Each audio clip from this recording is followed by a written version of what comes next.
Whoa. Damn right, I'm a UPK nigga. Straight out of one west, no contest. We the best in the niggas who's living, trying to contend with the stress. Going through the text, no access. Cause you oppressed slaves. Niggas is dying off in waves. Living in dirt, now it's a grave. Niggas crosswalk through the crosswalk or the white chalk over the bodies of roads that you paid. Americans killing us, saying they fearing us with the drugs in the hood. Now my niggas delirious, put a gun in my face. All because of my race, quick boom flash for some skills to murder my ass. Like a chief in the slaughter, heart beating harder and harder. Baptized with these words, never dipping in water. So now we pray to the Father. The strength of the Father is looking for the marauder. Who's looking taking our dogs, nigga, it's wartime. Lights up, nigga, showtime. Got the green light for that ass, yeah, no time. Either boot up, shut up, or get your ass up. Cause we ain't got time to be playing this all fucked up America. Heaven for the thief, hell for the slave. Reaping what you sow, meaning giving back what you gave for a clean slate. Try to imitate if you was always fake America. Every city, state, this is your fate. Whoa, whoa, whoa, to America. Whoa, whoa, whoa, to America. Whoa, whoa, whoa, to America. Whoa, whoa, whoa, to America. On the timeline, giving the room to expose the intricacies of the inspired. You a model, the right shit, but getting lit is a pastime. So in a minute, I'm on that side. I hope you get it. If you didn't, you can crash rhyme. Kinda simple if you feel it, catch your last line. But it will confuse the bad mind. A damn shame. That's the exact thing on the jazz fried. Bombs from the sky, rich devil lullaby. Then the nigga fly. Hope you got an alibi. Bombs from the sky, rich devil lullaby. Devil misses high. See him from the parking lot. Never finna ball out. Devils finna fall out. All our warfare nightmares in the big house. They murdered us for years and thinking shit won't turn around. I never learned that this motherfucker burns down. Yelled in the streets, holding the breach. All of you angels bring woe to this beast. You root for time, but we play for keeps. I pray to my Father, bring woe to this beast. Remember the times we hung on them trees. All of you nations bow down to your knees. Remember them shit. They brought us in fleets. Fuck they Apollo, bring them the heat. Whoa, whoa, whoa, to America. Whoa, whoa, to America. Whoa, whoa, whoa, to America. Whoa, whoa, whoa, to America. God is going to destroy this empire, man. You about to see famine in this place. You think them fires in California is bad? That's just the beginning of what the Lord is about to do. Because you've been evil to the Lord's people. You've been wicked to the Most High's children, man. You've been destructive to the 12 tribes of Israel. Let me tell you something, black man. You got to put on your strength now, man. Put back on your strength and might, black man, because your day is coming. Your day is coming because the Lord is going to bring judgment on this earth. Go ahead, clap it up, clap it up, clap it up. Hey, Shalom, Israel. This is the Israelite School of Universal Practical Knowledge, started out of 1 West, 125th Street, Harlem, New York, under Commanding General YAHANNA. Man, this is the Tuesday, the Brotherhood class, man, in Houston, Texas, man. So, you know, for the past couple of weeks, we've been talking about the crimes and, you know, the atrocities that's happening to the Native American, the Native Indian, the indigenous people. We didn't even talk about the Latinos, the Hispanic brothers and sisters. And now, this week, we're going to talk about the things that happen to the Negroes, the blacks. You know, a lot of times we talk about, you know, we know about the transatlantic slave trade. We know about, you know, the things that happen. But this week, we're going to get into the massacres. We're going to get into the things that most people don't really talk about. We talked about the massacres that happened with the Native Indians. We talked about the massacres that happened with the Latinos. But we're going to talk about some of the massacres that happened with the black people. Because at the end of the day, bro, like I've always been saying for the past, 4 weeks now, we are one. We're one people. And once we stop thinking that we're different, we're individuals, that we don't go through the same stuff. Once we get out of that mindset, then we can start loving one another. There was a lot of things we didn't understand, or a lot of things we didn't know that happened to the Latino and the Native Indian brothers and sisters. But if you don't know what I'm talking about, you need to go back. We have at least 4 weeks of classes that you can go back and read up or listen to on Tuesday. Go hear about some of the things that happened to the indigenous people. Some of the things that happened to the Latinos. And now we're going to talk about the things that happened to the black. our brothers, the tribe of Judah. Our sisters, the tribe of Judah. You understand what I'm saying? Let's first go to Lamentations chapter 2, verse 14.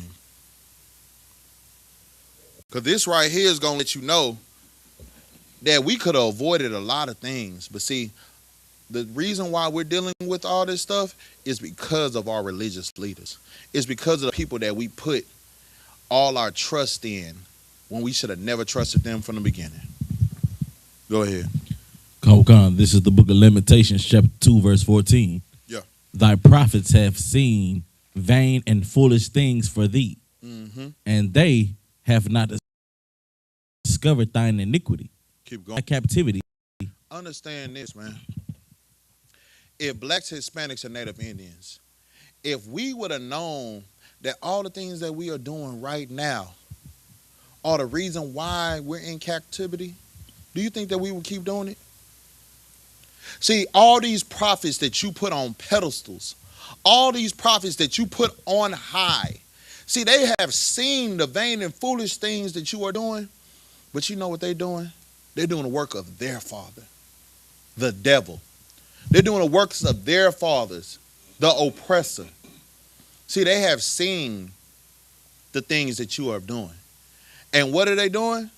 They're just watching you. But if you have known, blacks, Hispanics, and Native Indians, that you needed to turn away from drugs, that you needed to turn away from prostitution and whoring yourself, that you needed to turn away from sitting here eating pork, crab, shrimp, and lobster, do you know what we could have turned away from?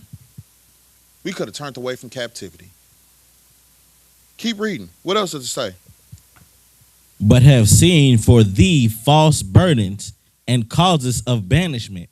See, understand this, man. These religious leaders that you are trusting yourself in, these religious leaders that you are giving all your love to, are the same people that are throwing you in the bucket. They're throwing you in that hermit crab bucket. They are showing you the false things that they know for a fact is going to keep you banished. And the oppressor is seeing that. And you know, he is putting these religious leaders in your face to keep you enslaved, to keep you against your God when your God told you to what? Come out of here, my people. If you will hearken diligently unto the voice of the Lord thy God, that you will be on high above all the nations on the face of this earth. But you know what? Your prophets are seeing you. And you know what they're teaching you? It's okay for you to eat pork, crab, shrimp, and lobster. It's okay for you to turn away from your God because we all fall short of the glory of God.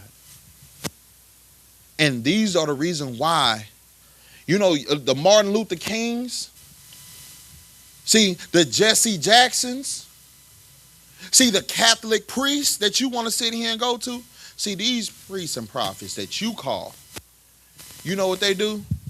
They see the things that you are doing. They're seeing that you are following them, and they know for a fact, if you will follow your God, you will be out of captivity. But you're not. You're not following your God. You're following their God. And you know who their God is? Caesar Borgia.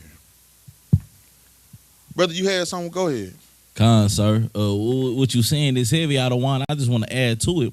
I'm gonna read what it says again. But have seen for the false burdens and causes of banishments. Salaki, sir, as Adawan said earlier, all these people who are supposed to be our leaders hate us. Definitely. All of them that rule over us hate us. They for false burdens, we was worried about drinking out of the oppressor's water fountains, right, and not being able to vote when none of that would get us out of captivity. None of it. None of those things get us out of captivity. And we're going to give a shout out to Captain Yatazak, Captain of 13,000 Yatazak, man. He came up in here, man, and dropped some gems before he had to get on the road. Like, all these things that we sitting here, like, these things are false treasures to the blacks, Hispanics, and Native Indians. But we think these things are are the things that we should hold on to near and dear. But these things cause us banishment. These things are not what the Lord have for us. What you got to tell someone? Go ahead. Get the mic for that brother one time. Baba Shah. Yeah, that's why. Go ahead. What you saying is.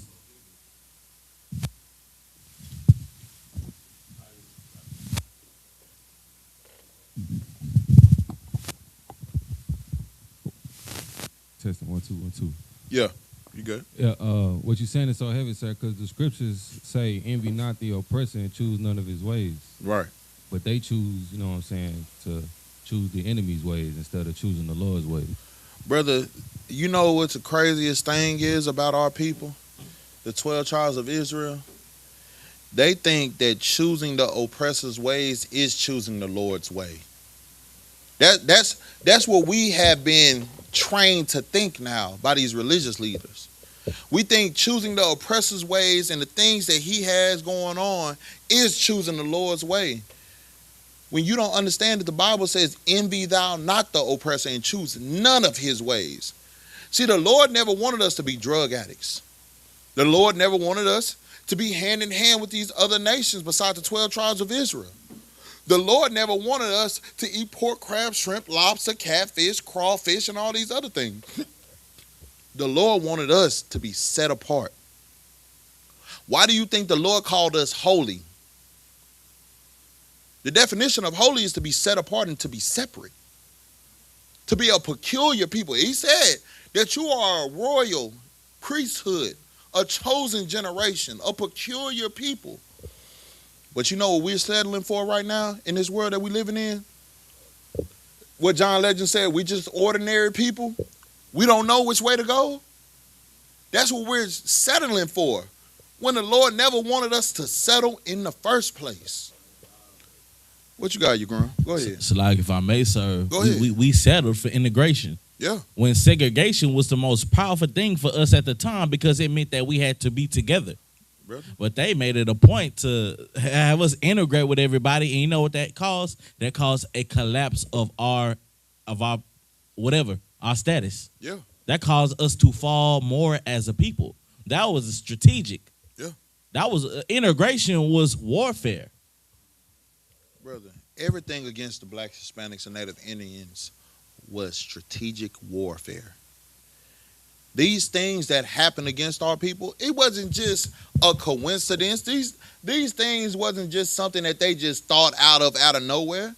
Everything was strategic warfare to keep the mighty people down.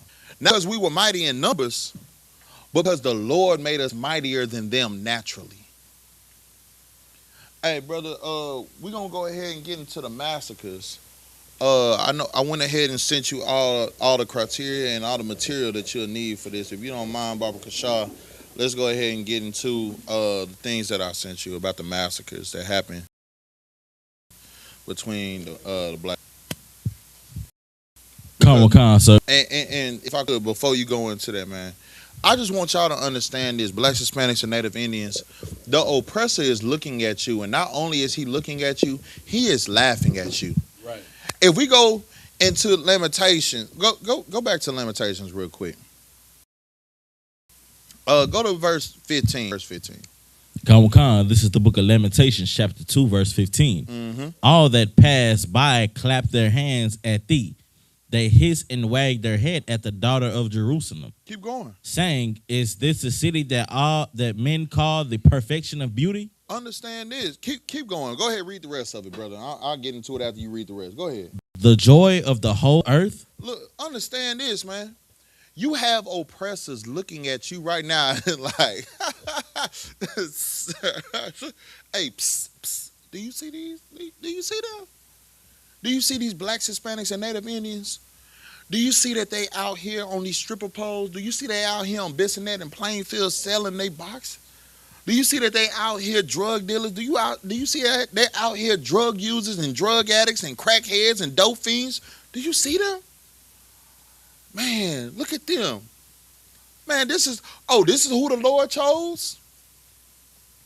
This is who the Lord said are a mighty and royal priesthood, a chosen generation, a peculiar people. Yeah, they're peculiar, all right. You are allowing these oppressors to look at you and laugh at you because you won't follow the law, statutes, and commandments. Us as a people, we as a people will not come back and listen to the voice of the Lord our God to observe and do all his commandments. See, y'all think the Bible is just what your religious pastors have told you. You think the Bible is just what these Bible thumpers, as y'all call them. This is just what they told you to do. No, this Bible is your blueprint. Right. This Bible is your black history, your Native Indian history, your Latino and what they call them, the La Raza, the hermanos, the family, the brothers, the sisters. This is our book. The 12 tribes of Israel. This is your book to teach you and tell you who you should be, how you should walk, how you should talk, how you should not sit here and be friendly. See, you know what's crazy? When a black person see another black person, are you friendly to them? Nah, you're not friendly. You looking at him like, what's good, my name? But do you do that with a white man? Do you do that with an oppressor? Do you do that with a Chinese man? Nah, you know what you do? You bow your head to them like, how you doing? Why are we so friendly with these oppressors, but we so stronghold and stiff with our brothers and our sisters? See, this Bible is telling you that love that you showing for your oppressor, you should have been showing it for one another. You love your neighbor as yourself. You know who you're treating like your neighbor? The oppressors that's sitting here mutilating you. The oppressors that's sitting here and used to wear the skin of your ancestors on their feet. They used to go to the gas stations and the stores to buy your ancestors' organs and their parts for trophies. And if you think I'm lying, we can get into it today. We could talk about the massacres. We can talk about the meat farms when it comes down to the mutilation of blacks. Because we already talked about the ones with the Native Americans. It said that they were mutilated to the point where what? The participants looked and was like, oh, God dang. Like, I ain't know we was going that far. I thought we were just going ahead and unaliving them and we going to keep it moving. But nah, y'all taking it to the next level. Y'all keeping parts of them just for trophies? Do you know what that sounds? Do you know what that sounds like to me? They treated us like they treat rhinoceros. Yeah. They're treating us like they treat what? Lions and giraffes and deers. Like how they treat the animals in the safari. That's how they treated blacks, Hispanics, and Native Indians. But yeah, y'all sitting here at the party with them. Y'all sitting here popping bottles with these oppressors. Y'all sitting here saying because he know how to swag surf, because he know how to South Dallas boogie and South Dallas swag, you know what he can do? Because he know how to South Side, he can come on to the cookout. Nah, they not invited here. And that's the mindset we all got to have, that they're not invited to where we come together because they're not our people. They can invite each other to the cookouts that they have with the potato salad with the raisins in it. They can go over there and have those cookouts. You know what? Our cookouts is only for blacks, Hispanics, and Native Indians. Right. And just be mindful of these things. Like, you know, the I.S.U.P.K, we got cookouts everywhere. Well, they got the Philly cookout this year. They got the what is it? The Tennessee cookout? The Nashville cookout. You know the South, the down South, we gonna have a cookout. We got cookouts just for our people. Why do y'all want to invite people that don't care about y'all? People that had their cookouts and their cookouts had your ancestors hung over a pit where your ancestors' skin was the firecrackers. Think about that.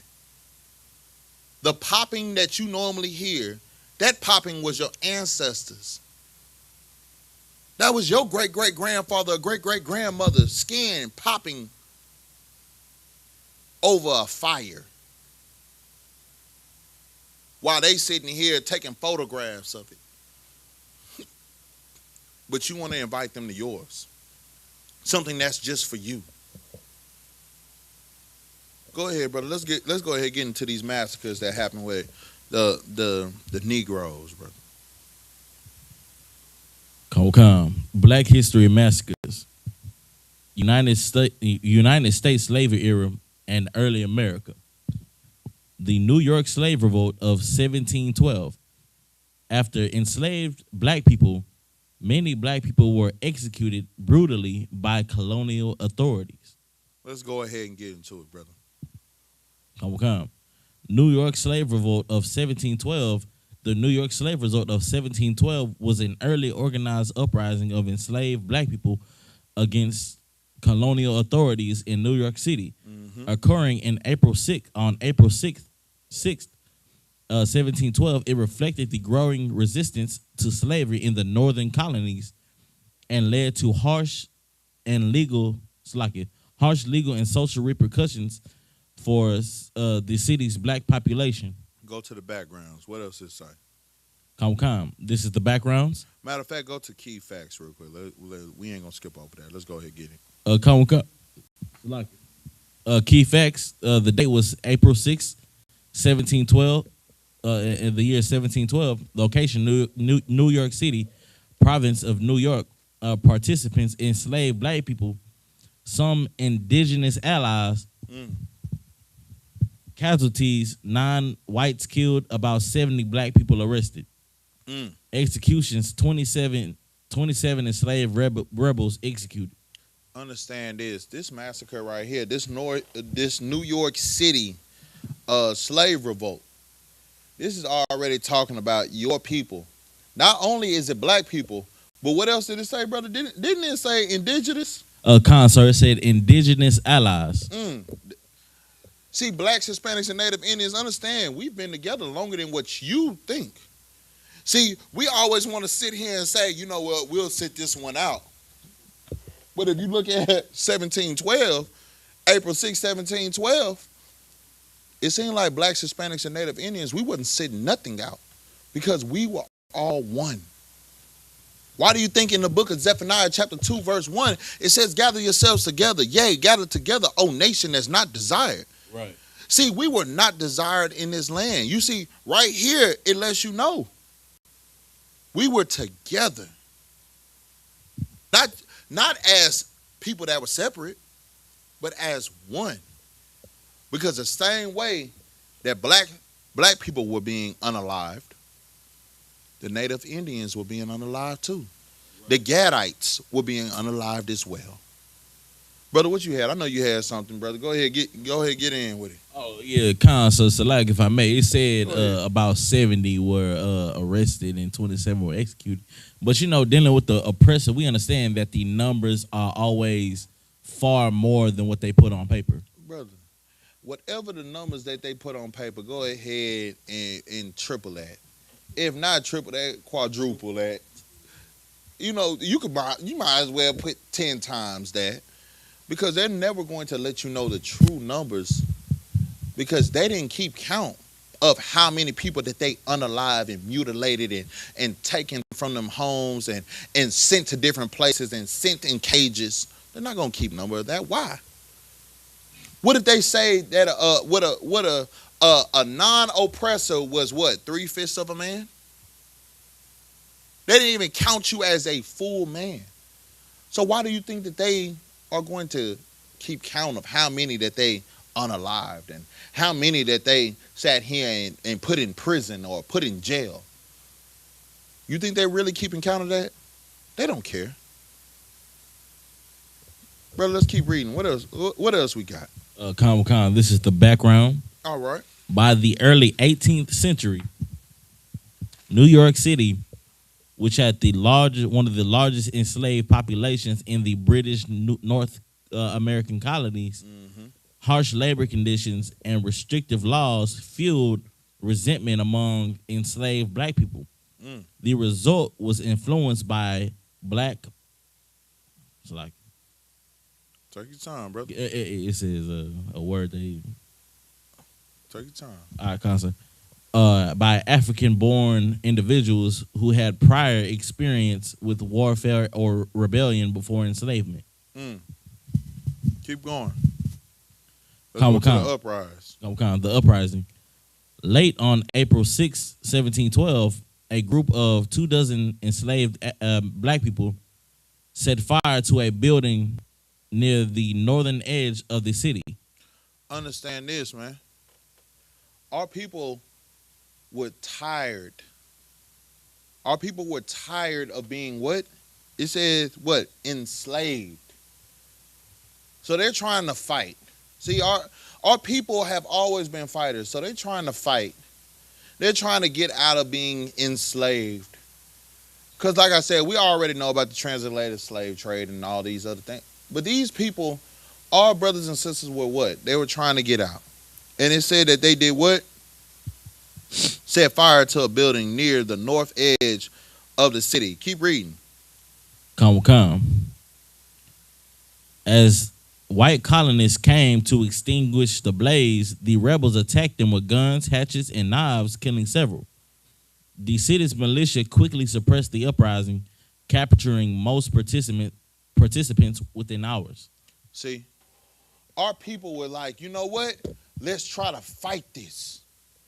We are enslaved. So what are they trying to do? They're trying to fight. They're trying to get out of there. They're trying to sit here and what? Have the life that they were supposed to have from the beginning. And what happened? Within hours, they were all what? Captured. Or unalived. Keep going. Come. Repression and aftermath. Colonial authorities responded with swift and brutal punishment. They did what? Colonial authorities responded with swift and brutal punishment. People that were trying to just live their lives before they were enslaved and sold as cattle were met with what? Swift and brutal punishment for just wanting to go back to having a normal life. Does that sound familiar? Does that sound like what we're going through right now? Anytime a black or a Hispanic or a Native Indian is just trying to have a normal life and fight for it and try to push back against the oppressor, they're always met with brutal force. Anytime that they sit here and speak against what the oppressor has against them and the laws that they set against them, what are they always met with? Brutal force. It says that they were met with brutal force and what? Go ahead, keep going, brother. Come. Colonial authorities responded with swift and brutal punishment. 27 enslaved people were executed, many by burning or hanging. They were executed by what? Many by burning and hanging. See? Do you see how your oppressors treat you? They treat you like what? Nothing.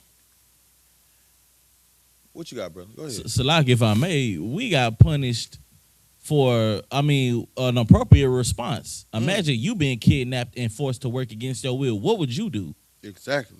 You know what I'm saying? Like I'm talking, what would they do if they was in that position? You know what I'm saying? Would they not just to fight back for themselves after being kidnapped from their home, not bothering nobody? Right. Brother, let's just go. Let's go a little bit further. Just think about it. We all one people. What would you do? Your sons and daughters were taken in the middle of the night, chained together. You and your family were chained together, sent on ships.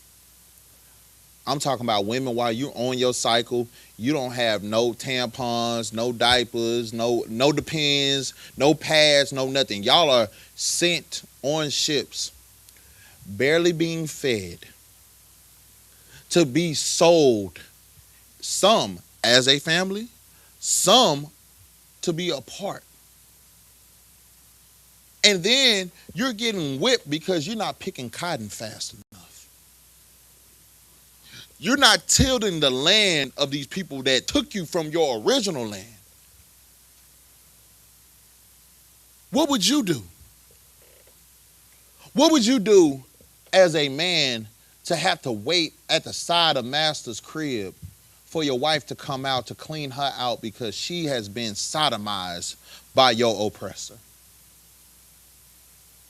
Sisters, what would you do to see your strong husband be pinned down and bondaged down by pipes and locks and chains and being buck broken?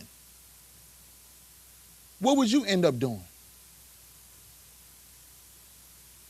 You don't want to fight against that. You don't want to rebel against that because that's not the life that you were living. You had an easy life. You had a life that was meant for you at first. But then some colonizers came and took that life from you. And now you have to live the life that they want for you. You will want to fight back too.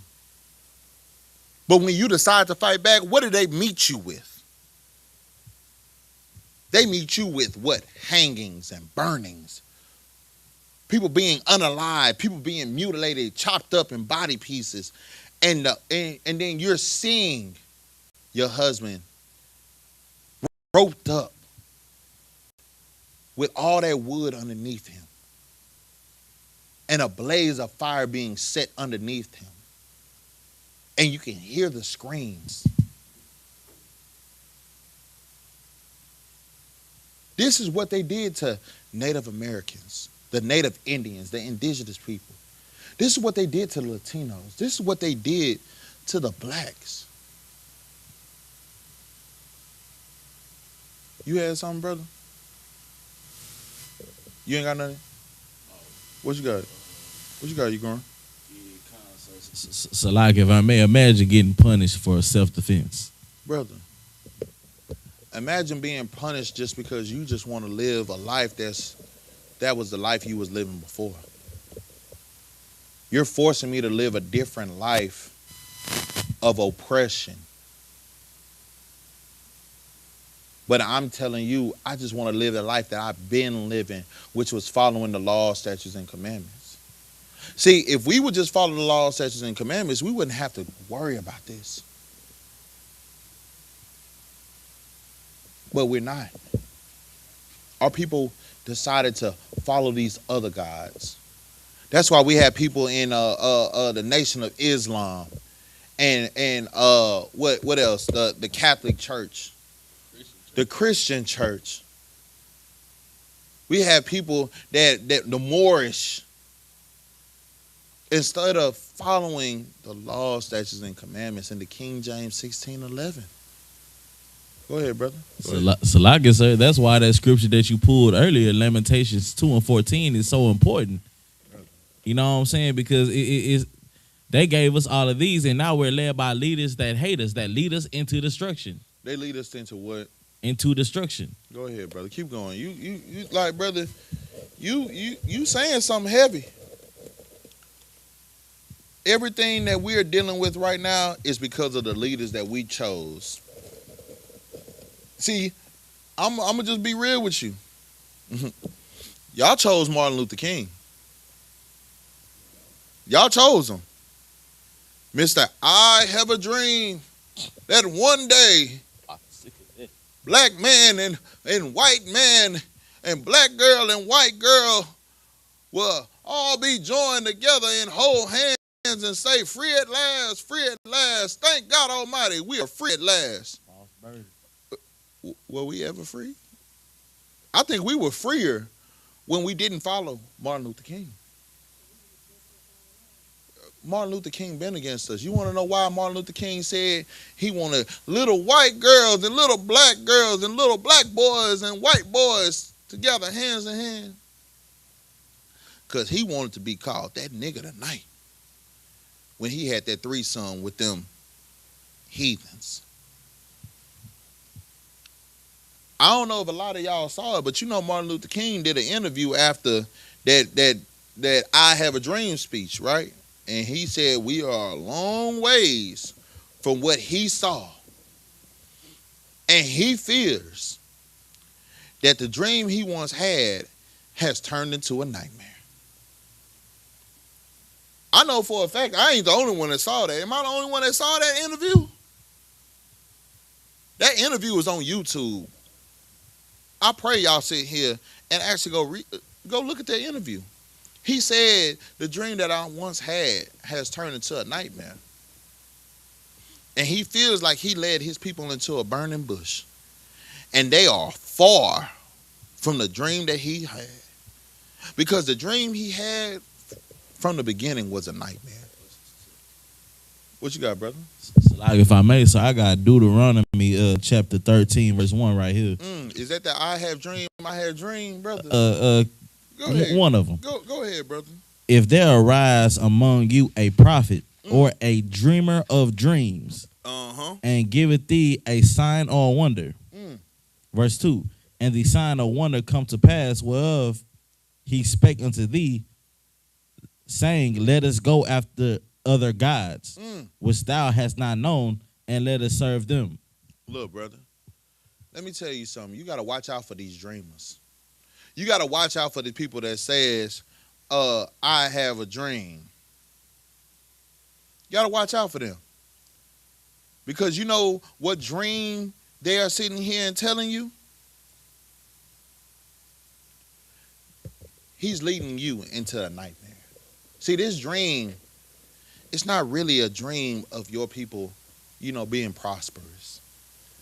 This dream is leading you into following these other nations and these other gods and these other prophets that he follows, not the Lord, not the people that the Lord set forth, but the people that were set on this earth to what? Go against you. Go ahead, brother. What you got? Go ahead. That's why Martin Luther King's dream was a nightmare, and it had nothing to do with the Lord. Exactly. You understand? That dream caused us to give up everything. That dream caused us to give up. It caused us to do the opposite of what the Lord told us to do, which was to be one. And that's not one with everybody. It's one as a nation. But Martin Luther King wanted us to come together with everybody, and in the long run, that destroyed us. Brother, go to Jeremiah chapter 23, verse 25. Let me show you Martin Luther King in the Bible. Let me just go ahead and the book of Jeremiah chapter 23, verse 25. What you got, brother?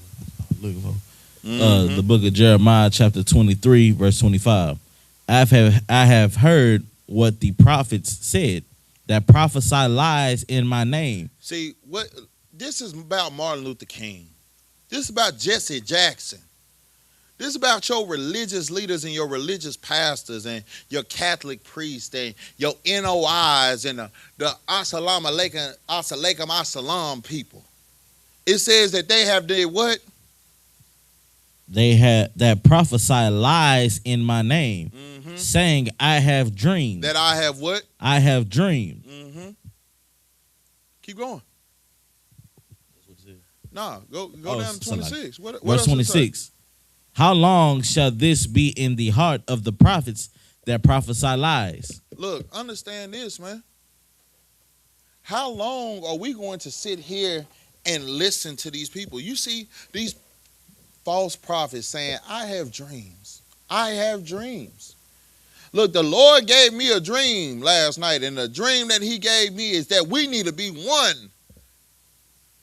We got to be one together. What has us being one together done? It says that during the massacre, what happened? What did it say in the us revolting in the New York revolt? It said that they did what?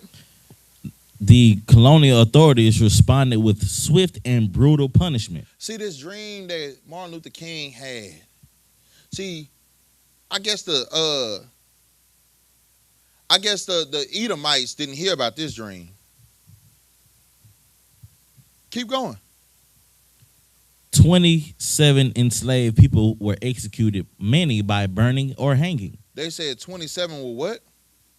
27 enslaved people were executed, many by burning or hanging. Keep going.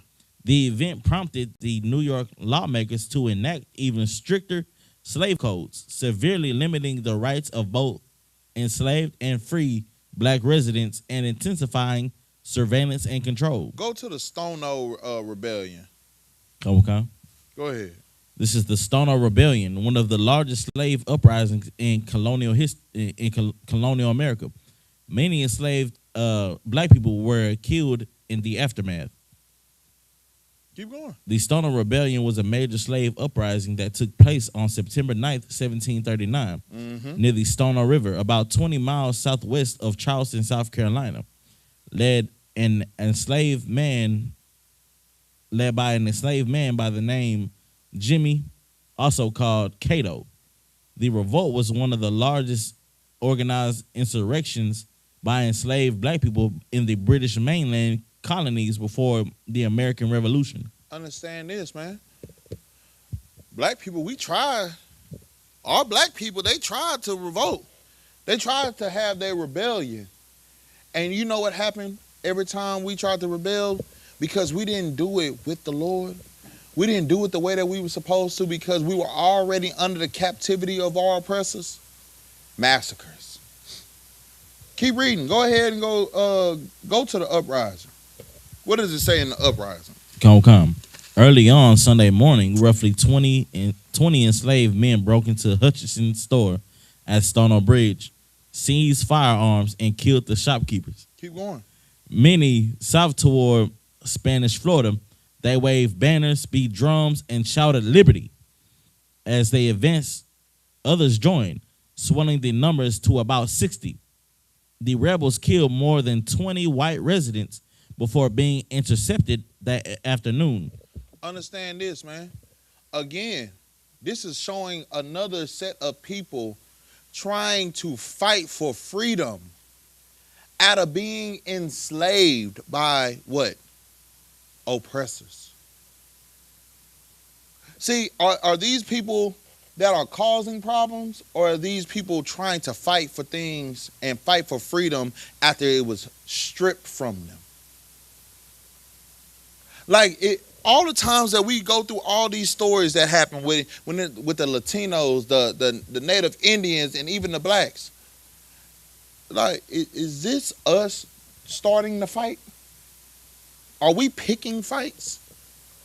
Or are we reacting based off of things that are being brought to us and the harsh conditions that they are bringing to our people? And the fact that we just want to live a normal life, a peaceful life, a quiet life that you are taking from us. Keep going. Keep reading. Come. Killed more than 20 white residents before being intercepted that afternoon by local militia near Edison River. Most were killed in battle or later executed. Some fled and were never recaptured. Keep reading. Consequences and legacy. The colonial response was so swift and harsh, South Carolina imposed a 10-year moratorium on slave imports and enacted the Negro Act of 1740, which circulated assembly, literacy, and self-employment among enslaved people. Despite position, Stono became a symbol of black resistance and courage. Look, understand this, man. Our people had the spirit to fight. But every time they had the spirit to fight, what were they met with? Swift and harsh punishment. Swift and harsh punishment. You want to know why? Because the oppressor sit here and they get all their men. They get as many men as possible. You want to know why? Because they knew they could overtake us. Because they had more resources than our people. Our people had to go, break into places to try to find arms because we were never armed. That shows you something. Brother, drop down to where it says the Memphis Massacre off of Reconstruction and post-Civil War terror. Let's go into these other massacres, because we talked about the rebellions. We talked about our people trying to rebel, our people trying to fight for their freedoms, and all this was in the what? The 17s. What did that one say? 1740s, and then before that, what we had, the 1712s, and then you got Nate Turner's rebellion that was in 1831.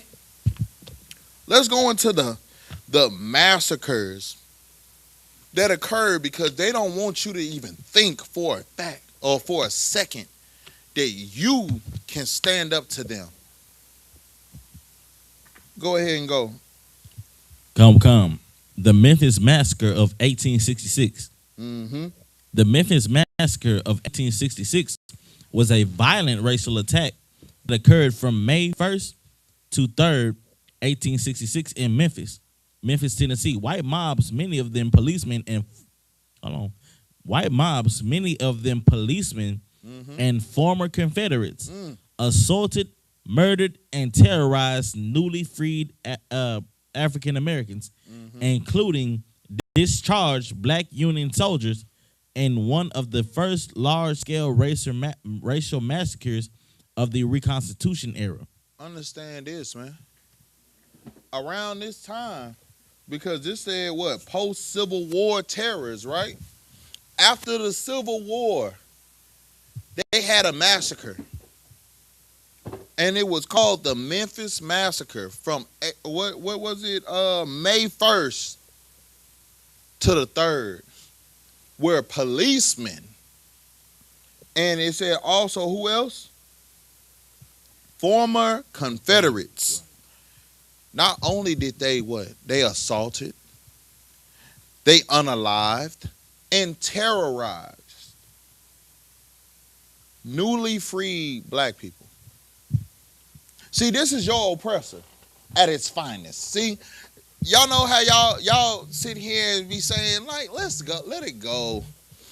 We could do better.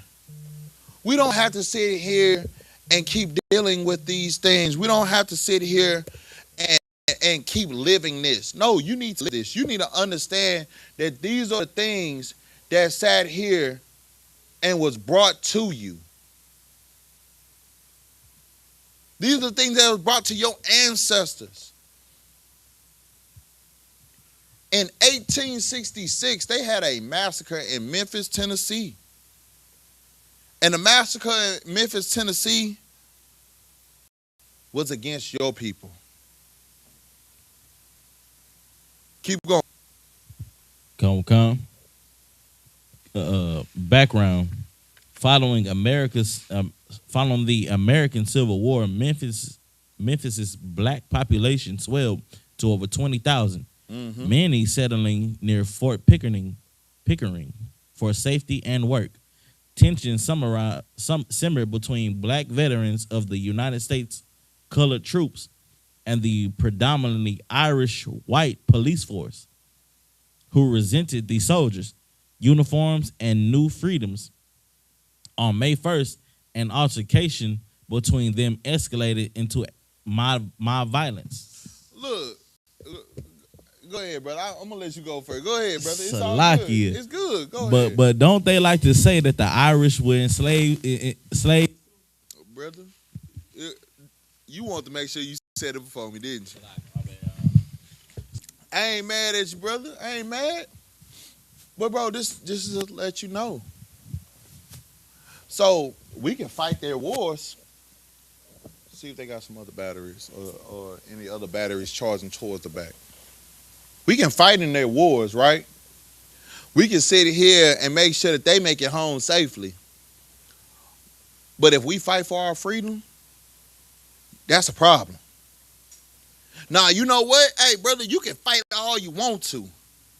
But once you get done fighting this war, understand you're still a Negro.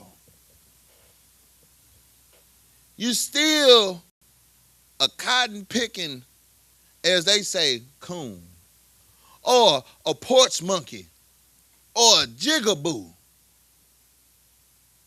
They don't want you to forget where you came from in their minds. So this Memphis, Tennessee massacre was because what? People had their freedom? Because people were getting freedom because of what they did to serve? And you know what the oppressor couldn't do? The oppressor couldn't let you live. He couldn't let you sit here and think that you were anything besides a what? We all know what the word is. A Negro. Let's say Negro for the time frame, because you know what we deal with nowadays. You can't say it with the ER, because if you say it with the ER, then all of a sudden they want to make sure that you banned from what, YouTube and Facebook and all these other things, because they don't want to hear the truth. Because the truth is so abundant, but it don't want you to hear it. It don't want blacks, Hispanics, and Native Indians to really hear what they called you. That's why they can stop with the jigaboos and the porch monkeys. Even though the oppressor is the closest thing to monkeys as we done seen and found. Right. They the ones that been born with tails. But you know what you are? You the porch monkey. Seem like the pot is calling the kettle black. These things are happening to our people. The massacres. What you got, brother? Go to the violence. Go to where it says the violence. Let's get into the violence part of it. Come. This is the violence. Over 3 days, white mobs roamed South Memphis, killing men, women, and children, raping at least 5 women. Hold on, brother. You know, we not gonna just go past that. Go ahead and what we say, chop and screw it and rewind. You know, rewind the tape. What did it say? What happened during the violence? Over 3 days, white mobs roamed South Memphis, killing men, women, and children. Hold on. Stop right there. See, the mobs. And you know what they said, right? They said it was what mob? White mobs. Okay, well, let's back it up a little bit further. You know, in the background, it said that the black people, the black population, to over about 20,000, settled near the Fort Pickening, right? And it said that they were in a dispute with the white police and the soldiers, right? But it said the Irish people were the people that they were having problems with. The Irish. See, around that time, we were plexed up with who? The policemen and the Irish. And you know what they said that happened during the violence? It said, what? Over the 3 days, men, women, and children were unalived. Not only were they unalived, what did these barbarians do to the blacks, Hispanics, and Native Indians? Sexually assaulting at least 5 women. Keep going. And torching nearly every black church and school. Law enforcement and the city officials either participated in or ignored the atrocities. By the time the federal troops restored order, the black community lay devastated. Understand this. By the time they decided, oh, enough is enough. You know, you done sexually assaulted these women. You done sat here and burned down their homes. You done burnt down their churches. You done burnt down the schools for them that we have set forth for them, because these schools wasn't just our schools. Because nothing is really ours during slavery. You want to know why? Because everything has to have their hands in it. And if it didn't have their hands in it, what did they want it to do? They wanted to take it from you. So what did they do? What did it say? they burnt it to the ground. They set it ablaze, a fire. And it said by the time that the government, by the time the officials and all that said something, what did it say at the end of that, brother? The black community lay devastated. Oh, brother. You know, you want to know what's crazy? It's kind of like what they're saying right now with the black vote. You see, right now, and what place right now are they saying that they done took away the black vote? And where? Memphis. And where? In Memphis. Brother, is it a coincidence? Is it a coincidence, brother? I just want to know, am I tripping or is history repeating itself? Because now it's saying in Memphis right now, your vote as a black person, it don't matter no more. You go back to being what, 3/5 of a man? So, Go ahead, brother. Go ahead. I know you got something to say. Go ahead, get in. so like, not that vote matters, but you know, we are dealing with their grandchildren. Mm-hmm. The people who participated in this mob Yep. are those not children of today's politicians in Memphis. Hey, brother, look. You know, like I know. You want to know why? You know, like I know. Because we here in the Israelite School of Universal Practical Knowledge, where we sit here and we see the play. We're not sitting here being destroyed from a lack of knowledge, man. This is why we're here, because we love our people. We love our people enough to sit here and say, brother, hey, look, understand the play. Sister, understand the play and protect yourself. Protect your children.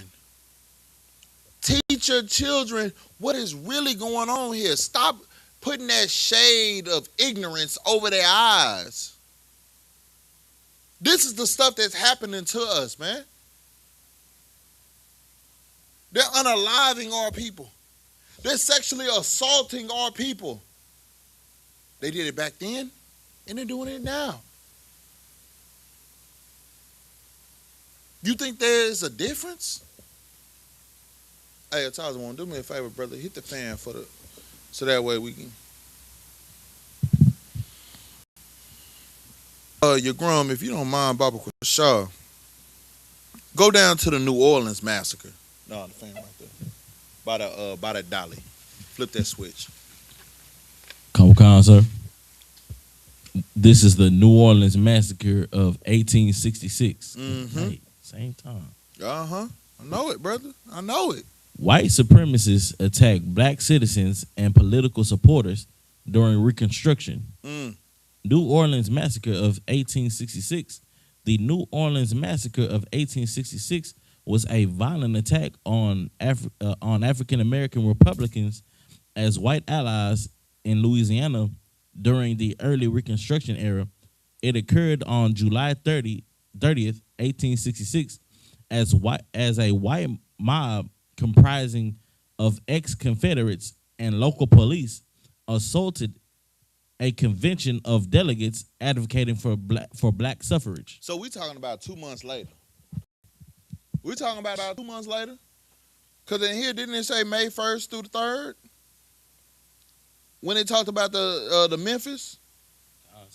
The Memphis was May 1st through the 3rd. And then we talk about May, June, July 30th. So you're talking about 2 months. Close to about 3, give or take. What you got, brother? So Salaki, sir, didn't they just take the rights in Louisiana as well? Mm-hmm. Brother, let me tell you something. Is this a coincidence, brother? Is this a coincidence? These massacres and atrocities and the things that's going on with the blacks, Hispanics, and Native Indians, brother, this is not a game. Your oppressor sees the play. Your oppressor learned from their ancestors. So you don't think that they're going to come back and do the same thing again? It is up to blacks, Hispanics, and Native Indians to stop it. And the only way we'll stop it is by what? Following the laws, statutes, and commandments. What your God told you to do. He said, hearken diligently. unto the voice of the Lord thy God, to observe and do all his commandments. And he will set you on high above all nations on the face of the earth. But you want to know something? Your oppressor knows about that scripture. And your oppressor knows that in the book of Deuteronomy, chapter what? 28, verse 15? It said if you didn't hearken diligently, then what will happen to you? And then you go back to the book of Jeremiah. The book of Lamentations, chapter 2. And then what do? They send these what? These prophets to teach you to do wrong, because if you knew that eating pork, crab, shrimp, and lobster, smoking drugs, shooting up heroin, snorting that cocaine, selling that stuff to your community, unaliving one another, if you knew that those things would keep you away from God, would we have done it? Would you have eaten pork, crab, shrimp, and lobster if you knew that that would put you at the bottom of the earth? Like blacks, Hispanics, and Native Indians, let's just be real for a moment. If there was a blueprint put right in front of your face, eating pork, crab, shrimp, and lobster, selling drugs, doing drugs, sitting here going against the laws, statutes, and commandments, being I can't even say it that way, being a part of the alternative lifestyle committee, sword fighting and box clashing, if you knew that those things would put you on at the bottom of the earth, would you have done it? Done it that being a prostitute would keep you from being rich? Would you have done it? Would you have done it? I don't know nobody that would willingly sin if they knew that willingly sinning will put them at the bottom. See, if blacks, Hispanics, and Native Indians knew that following the laws, statutes, and commandments would put them on top, would make them rich, would give them all the things that they're looking for and all the celebrity and all the clout that they were looking for, you don't think that we would have done it? It's crazy because we try to make sin look good, but if we would have known that righteousness looks better, you don't think that our people would have did it? But we followed the oppressor. We followed their religious leaders, the religious leaders that we put above us. We followed them, not knowing that they were puppets to the original puppet master, which is the oppressor. Brother, is that it on that? Talk to Mom, you got something? Shalak, if I could. Go ahead, Art. What you're saying is so heavy because when Moses was getting our people out of Egypt, they was complaining about the stuff he was doing, you know what I'm saying? They wanted to go back to Egypt. So I'm like, good night. Like, the man got you out of bondage, and you want to go back to bondage? You want to know why? Because, brother, bondage looks so great and looks so amazing because at that point in time, you don't really have to deal with nothing. Like, what? Okay. We gonna veer off for a moment, all right? Let's get real for a moment. For all my people, before you decided to serve the Lord, what did weed do for you? What did smoking weed do for you? See, your oppressor put these things in front of your face because for these medications, it used to stimulate your mind. It used to make you not think about what you had going on. Same thing like popping them Exos and popping them Jiggers or popping them school buses or popping them Incredible Hulks and popping them bars. Them things put you out of your mind. See, what do people say? Taking them mushrooms or taking them acid pills put you in a psychedelic. It no longer lets you feel the oppression that you're going through. It lets you feel what? It lets you feel happy. It lets you feel free. It puts your mind away from reality.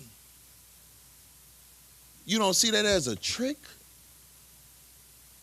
You don't see that as like having a mouse trap or a bear trap for your people?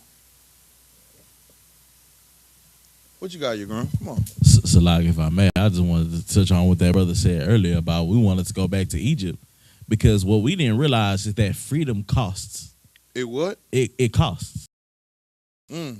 It takes actual work to be free. Mm. You know what I'm saying? So, of course, you ain't going to have all the same amenities that you had in Egypt in the wilderness. Right. Because now you have to work. Now there's no more McDonald's. Now there's no more Wi-Fi. There's no more phone. There's no more comfort. Now you are uncomfortable. So now you are seeing what true freedom truly is. But that's something that we... Exactly, brother. We ain't appreciate the life of hardship. See, the things... Okay. It's crazy. All right. They said that the best thing of life are what? Have you ever heard saying the best things of life are what? The best things of life are free. That's what they say, right?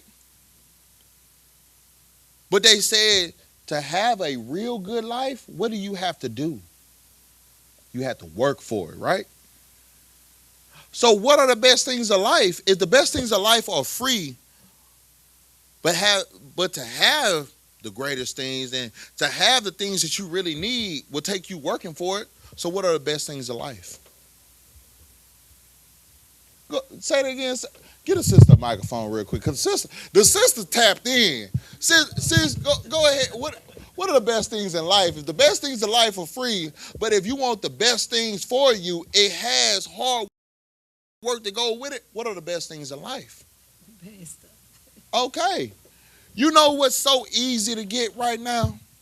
The best things of life that your oppressor has. It's easy for you to get crack.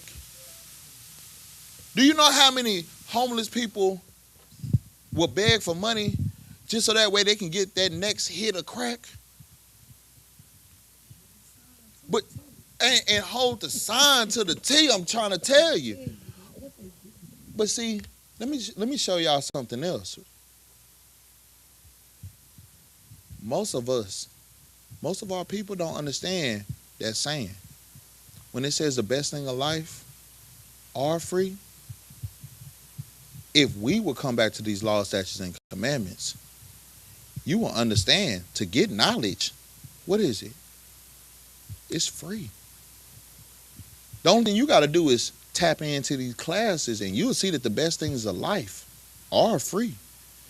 To follow the laws, statutes, and commandments, it is free.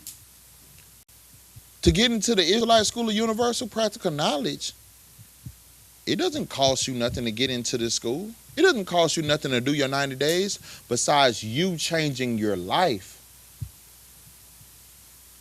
But our mind goes to what? Doing what the oppressor says instead of doing what the Lord said. The Lord gave you laws, statutes, and commandments, and they were what? They were free. It didn't cost you nothing but what? For you to change your life. Like, go ahead, brother. I know. Go ahead. What you're saying is heavy, sir. Because you got to ask yourself, when you come into the truth, is that a price that you are willing to pay? Brother, are you willing to pay the ultimate sacrifice? Because the ultimate sacrifice doesn't cost you a dime. It doesn't, the ultimate sacrifice does not tell you to turn your pockets inside out and give me all your money. The ultimate sacrifice is you choosing to serve the Lord over yourself. Right. To serve the Lord over what you wanted to do. How you wanted to live. The way you want to talk. The way you want to walk. And actually serve the God that's giving you all the blessings that you pray for. You wanted a roof over your head. He gave you that 1-bedroom apartment that you and your 3 kids can sleep in comfortably.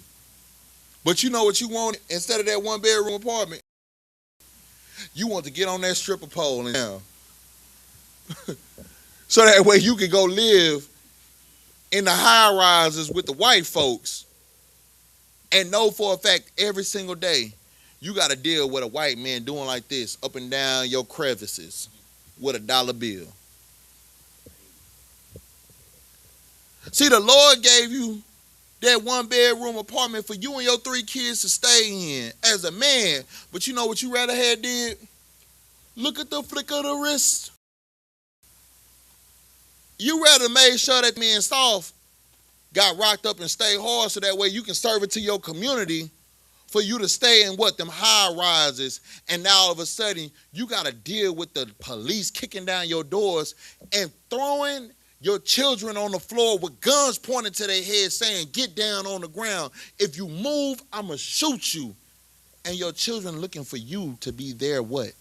Their superhero, but you don't have no might in your hand because you gave it all to your oppressor because you are sitting here doing the opposite of what your God told you to do.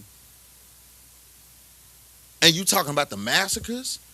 You're such a black historian. I'm black, y'all. I'm black, y'all. I'm bliggity and I'm black, y'all. Right.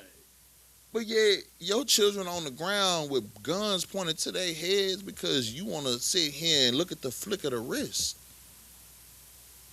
But you a man. But you a real woman. You are an independent woman.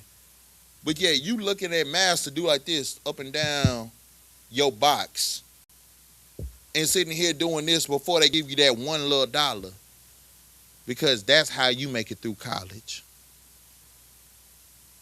That's how you make it for your children to live. You become a trick. Oh, I'm tricking these men to pay money. So you become you a hoe. You a prostitute. Because the only way that you can get a trick is for you to be a trick. Dang. The only way a man can trick on you is for you to be the trick. The only way for a man to and spend money on you is for him to see you on a cell phone, a television screen, getting mail sent because you sending your bra and panties that you do. Bro, come on now. Our people are being destroyed for $1. And we talking about the massacres of our people. We talking about our people being massacred for what? Little to nothing. Our people are rebellion. Like they're saying, you know what? The hell with being enslaved, where we are being unalived, sexually assaulted because we want freedom. And y'all doing the same exact thing that they did not want. They didn't want to be sexually assaulted. You know what you're doing? Putting yourself in the lines to be sexually assaulted. They wanted freedom. And you know what you're doing? You are enslaving yourself by doing the new age and day slavery. You're growing what you got. And the Tazawam, I got you. I saw you. I got you next, all right? Go ahead. So I can't help but to get this point. You know what I'm saying? Because what you're saying is heavy. Go ahead. You understand? This is why I come back to the laws, statutes, and commandments is so important, because you get to realize that if the Lord will feed the animals, what makes you think he ain't going to feed his children? Mm-hmm. The Lord don't want us out there living a degenerate lifestyle. He wants us to be safe. He gave us directions to be safe. Not only to be safe, but to be better than everybody. Exactly. Hey, Tazawam, what you got, brother? Go ahead. Hey, I got you. Shalak, if I could, I don't know if you heard that story with the mother who left her 2 kids at home and she went to a funeral out of town. Go ahead, bring it up. Yeah, so basically, talk about it. You know what I'm saying, the women want to, you know what I'm saying, praise women, you know what I'm saying, especially past this Mother's Day, past weekend. Stories coming out about black women being monsters toward their baby daddies or leaving their kids at home or just, you know what I'm saying, doing domestic violence with the kids in the house and stuff. Just like a whole bunch of crazy stuff, sir, that's been going on in the news lately with single mothers. Brother, let me tell you something. Blacks, Hispanics, and Native Indians, we got to learn how to not parent. Like, this is something that we got to understand. And I know we getting away from the massacres and all that stuff, and that's okay. Because, you know, we got plenty of time to talk about the massacres. Let's get into some real stuff. We cannot sit here. Okay, hey, somebody get up the scripture, train up a child in the way that they should go. Since we're going to bring it up and let's get into it real quick, all right? One of y'all brothers pull that scripture, train up a child in the way that they should go. Because we cannot parent the way that we were parent. Because the way that we were parent, it was the way that our parents were parented. And their parents were parented. And it was just a cycle of confusion, a cycle of misstructured, you know, and we got to go with the Bible say. Go ahead, bring out the scripture, brother. What did the Bible say? Khan, this is the book of Proverbs, chapter 22, verse 6. Train up a child in the way he should go. Understand this. If a black woman, a black man, Hispanic woman, Hispanic man, Native Indian woman, Native Indian man, if you train up a child in the way that they should go, would you leave them at home? I got a question. Would you leave them at home by themselves? Would you leave them at home to fend? I don't give a damn if you, Salakia, I don't care if you bought 3 boxes of pizza and said, hey, I'm going to be gone for 6 hours because I got to drive from Houston to Shreveport and come back for a funeral. I don't care. If you train up a child in the way that they should go, would you leave them by themselves to fend for themselves? Okay, I gotta even let's go even smaller. You know, maybe I was over dramatic when I said leave them, go to Shreveport and come on back. Let's let it go. Do you want your child on that stripper pole? Do you want your child selling drugs? Do you want your child to sit here and go to school and act a fool? If you training up a child in the way that they should go, then that means you shouldn't be like the baddies. You shouldn't be sitting here fighting because somebody stepped on your J's or somebody stepped on your Air Force Ones. You shouldn't be out here doing the same crazy things that your children are doing at school. Your children are a reflection of you. So if your child is sitting here going to school, jumping off walls and doing all kind of crazy things, you know why?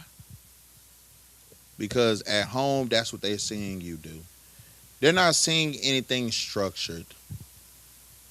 They're seeing that their mother or their father has some women or men coming in and out of the house at all times of the night. So they don't know what structure really looks like because at 3 o'clock in the morning, they're hearing the door open and shut or open and slam or hearing arguments at night. You're sitting here seeing that you are unstable. They're having to, you want to know what's crazy? Your 3-year-old child is having to tap you on your face to wake you up because what? You done got so high that you done fell asleep instead of cooking them food. And they're hungry and they're tired and their diapers or their pull-ups is full of doo-doo and piss. Your child is having to be the adult. The Bible says for you to do what? What does it say? It says for you to train up a child in the way he should go. Keep reading. And when he is old, he will not depart from it. Understand this, man. This is what we supposed to be doing. We supposed to be training children up in the way that they should go. So that way when they get older, they will not depart. This is what we miss. See, this is the reason why we're doing class on Tuesday. We're trying to tell you and show you that these are the things that happen to blacks, Hispanics, and Native Indians. See, we're training our children up in the way that they should go. We're letting our children know, letting them know that these are the massacres. These are the injustices. These are the atrocities that happen against our people. Hey, no, I'm teaching class right now. You to what? I'm gonna give you a call back once I get done. All right. All right, long class. This is what we're doing here in the Israelite School of Universal Practical Knowledge. We're teaching our children. Look, these are the things that happen. These are the injustices that happen. The brother George Floyd did not have to be unalived. See, we didn't have to deal with the Memphis massacre. We didn't have to deal with the New York riots and the rebellion and the revolt that happened. We didn't have to deal with the Native Indian Removal Act. We didn't have to deal with Operation Wetback. These things we didn't have to. The New Orleans massacre. See, these things that we didn't have to deal with these things. You know why we had? You know why we dealt with them?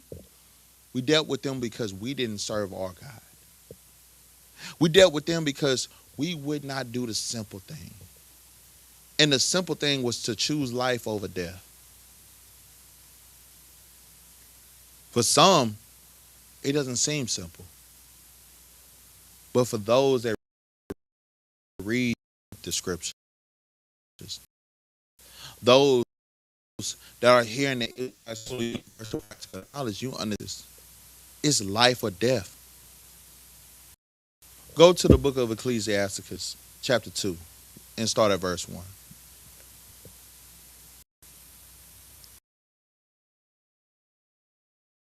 Ecclesiasticus chapter 2, verse 1. My son, if thou come to serve the Lord, prepare thy soul for temptation. Is what? Prepare thy soul for temptation. Understand. If thou come to serve the Lord, prepare your soul for temptation.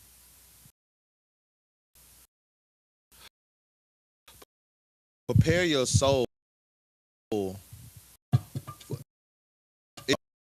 Apocrypha, sis.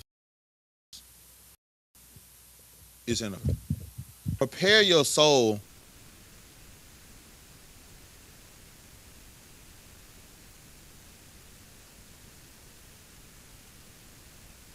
mind. Prepare your soul for temptation. Prepare your soul to go through hardship and pain. Prepare your soul to go through the things that your body. Keep going. Verse 2. Set thy heart aright. Set thy heart aright. Keep going. And constantly in And do what? And constantly in. See. Set your heart aright. It says to set your heart aright. It's telling you to put your mind, because you got to understand your heart is not just talking about your heart. Because if it's saying set your heart aright, if I got the heart that's beating right here, how do you set it aright? There's no way to set this heart aright. It's to have the mental mind endure. Right. Set your heart aright. So set your mind to constantly endure. Set your mind to go forth and fight anything that comes. Set your heart aright. Come.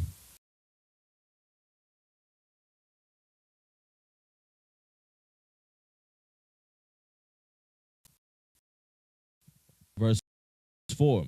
Whatsoever is hard upon thee, take fully. Understand this. You're going to go through hardships. You're going to go through what? Desolation. You're going to go through things that are going to destroy you. They try to sit here and break you. But during those times, take it with all cheer. Put a smile on your face and be like, you know what? Things that come. It's because there's something greater that's happening.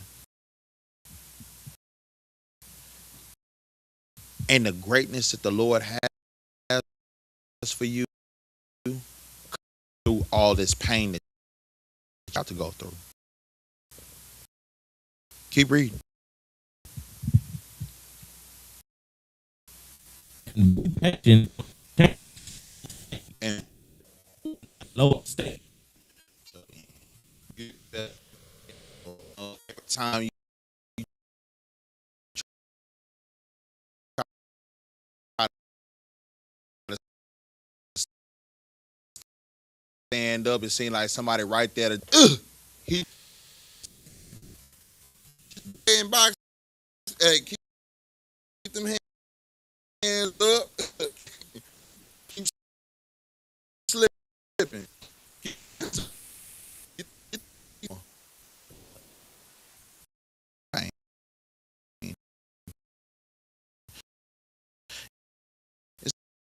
It's gonna come with act. In these classes, we don't went through a lot, but it says set your right. All these things, you know what? Take it with you. You know why? Keep reading. What things with cheer? But now that we're deciding, now we have the opportunity right here, right now. Even though all these things have happened, we have opportunity to change it for our people that didn't have the opportunity to change it. What is Gold tried in fire, and acceptable men in the furnace of adversity. understand this, man? Brothers and sisters, if you want to be acceptable unto the Lord, understand the affliction. You gotta go through that fire. We done been through the fire. Like, we're not done with all the massacres. We ain't even scratched the surface to Negroes, to our black. We ain't even talked about what happened with the Haitians and Jamaicans. We ain't talked about what happened to the Dominicans and the Puerto Ricans.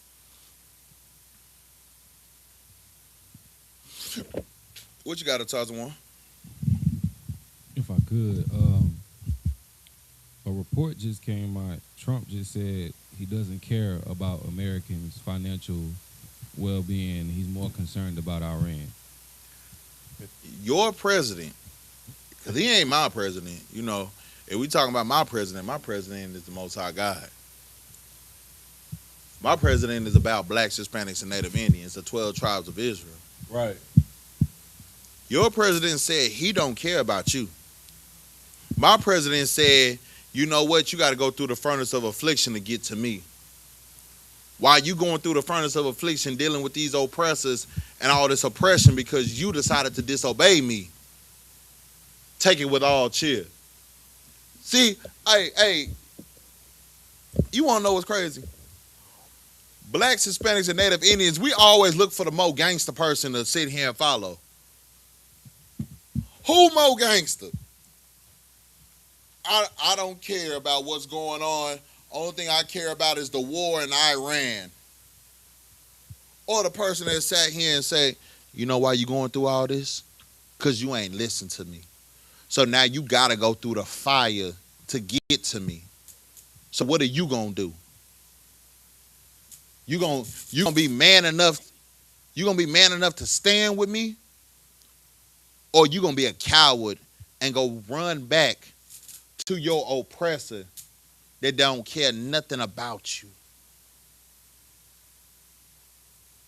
You want to know what's crazy about that, brother? See, y'all see that as something else. See, being in the truth for a long time, when stuff like that go on, that means the truth is being said, brother. You got to understand that we had the most gangster, we had the most gangster warlord possible. And that's the Most High God.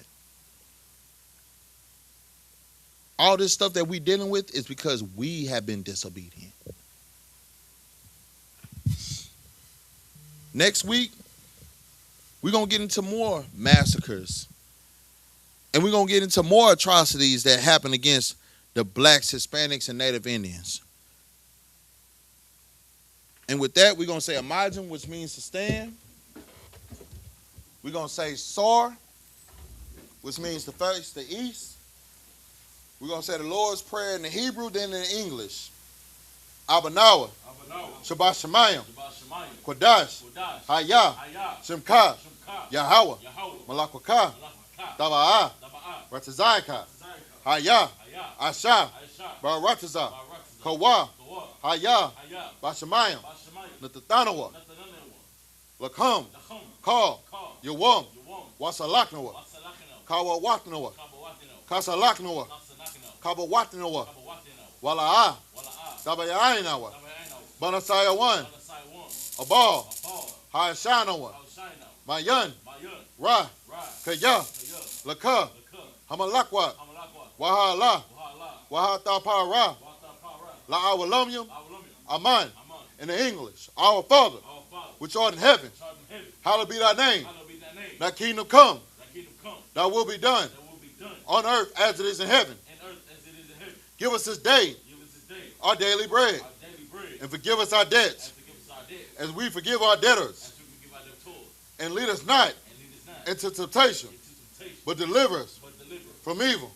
For thine is the kingdom, and the power, and the glory, forever. So be it. Sar, which means to face the front. We're going to give a courtesy salute to the brothers, then to the sisters. Men of Israel, Maj, Bat, Maj, Barak, Yahweh Ba'ashim Yahweh Brakatah, Yat Matah, Sar, which means to face the sisters. Men of Israel, Maj, Barak, Yahweh Yahweh Shah.